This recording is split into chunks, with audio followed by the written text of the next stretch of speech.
So hello everyone, বলেন আমাকে একটা জিনিস, tell me one thing that আপনারা যদি ভিডিও বানান তাহলে আসলে বেনিফিটটা কী? What is the benefit if you make video?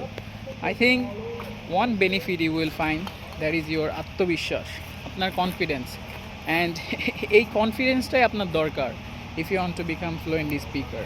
So you know that whenever we try to speak in English, মানে আমরা যখন ইংলিশে কথা বলতে চাই তখন আমরা একটা জিনিস সবচেয়ে বেশি ফেস করি, সেটা হচ্ছে যে we don't know how to conversation, we don't know how to speak in front of camera. And also আমরা যখন বন্ধুদের সাথে কথা বলতে চাই, স্পেশালি ওই সময় আমাদের মুখ দিয়ে কথা বের হয় না। So how it will be come out from your mouth without practising?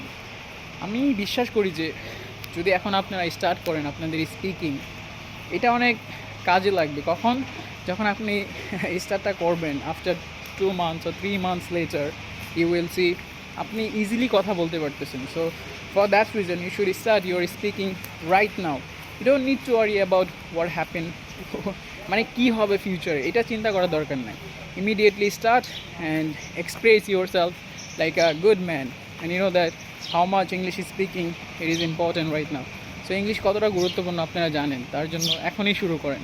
Thank you everyone, follow me and also support me, pray for me. Thank you again.